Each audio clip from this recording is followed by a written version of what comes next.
कलयुग में प्रत्येक साधक श्री दुर्गा सप्तती के दिव्य ग्रंथ की शक्ति से भली भांति परिचित है, परंतु उसका उपयोग कैसे करे साधक जानता नहीं। बस मात्र अधूरी सी विधियों का प्रयोग कर साधक अपने कल्याण की आशा साधना मार्ग में करते हैं। मैं एक छोटा सा प्रयास करने जा रहा हूं, गुप्त अकाट्य विधियों को प्रकट करके।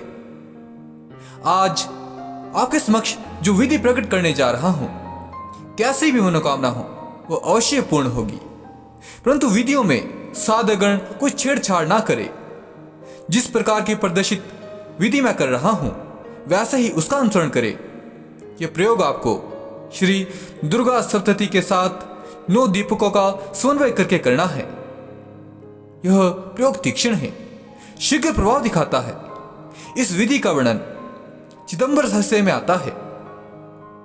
आपको यह जानना भी आवश्यक है, क्योंकि आपको ना लगे कि मैं विधियों को अन्यत्र कहीं से भी उठाकर अधूरी विधियों को आपके समक्ष रख देता हूं।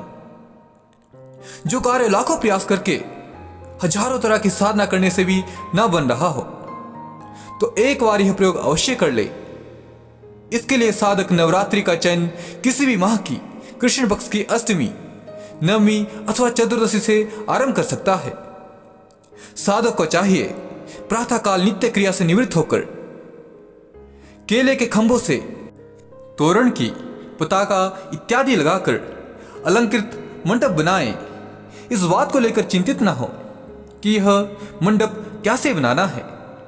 इस विषय पर YouTube पर आपको अनेक वीडियो प्राप्त हो जाएंगी। यदि फिर भी आपको ज्ञात न हो, पता न चले, तो साधकगण किसी ब्राह्मण के माध्यम से यह मंडप अवश्य बना ले। उस अलंकृत मंडप में गाय के गोबर से लेपे हुए शुद्ध आंगन में अपना लाल रंग का आसन बिछाकर पूर्व दिशा की ओर मुंह करके आचमन प्राणायाम करके पवित्र मिट्टी से 1 हाथ चकोर 4 उंगल ऊंची वेदी बनाकर उस पर रंगवल्ली करके उस पर पहले 1 दीपक, बाद में 3 दीपक तथा तीसरी पंक्ति में 9 दीपक रखकर उसमें गाय का घी भर दें। यह दीपक आप चांदी, तांबा अथवा मिट्टी के बना सकते हैं। फिर उनमें लाल रंग की बत्तियां रखें। प्रथम पंक्ति से दीपक जलाते हुए निवाण मंत्र का स्मरण करते हुए ज्योति प्रकट करें।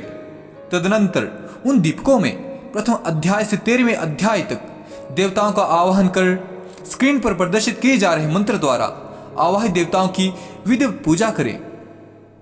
पूजा के बाद अब डिस्क्रिप्शन में दिए गए मंत्रों से पुष्पांजलि साधक को अर्पित करनी चाहिए। इसके पश्चात श्री दुर्गा सप्तती के अध्याय के प्रारंभ और अंत में 1-1 माला निवाण मंत्र जप तथा प्रत्येक अध्याय के पश्चात पुष्पांजलि अर्पित करते हुए द्वितीय अध्याय का पाठ करें। इसी क्रम में 13 अध्यायों का पाठ पृथक पृथक दीप पूजन करके साधक को करना चाहिए और अंत में सामूहिक पूजा करें तथा ब्राह्मण और सुवासिनी पूजा करें।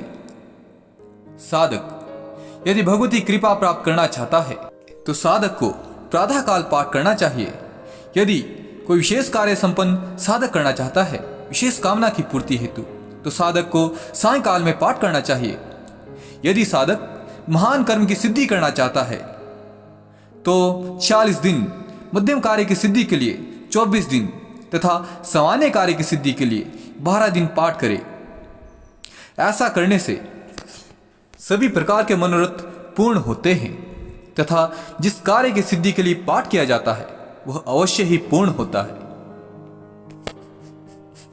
यदि साधकों को इस अनुष्ठान से संबंधित कोई शंका मन में रह गई हो तो आप कमेंट करके पूछ सकते हैं।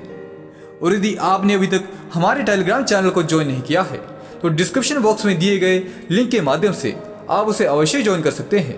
और यदि आप भी ज्योतिष विद्या, वैदिक अंक विद्या के माध्यम से अपना भूत, भविष्य, वर्तमान के रहस्यों को जानना, समझना चाहते हैं और जीवन की समस्याओं का समाधान चाहते हैं, तो आप अवश्य ही हमारे प्रबुद्ध विद्वान आचार्य चमन ब्रह्महोत्रा जी से संपर्क कर सकते हैं, जिनके संपर्क सूत्र आपको डिस्क्रिप्शन बॉक्स में प्राप्त हो जाएंगे।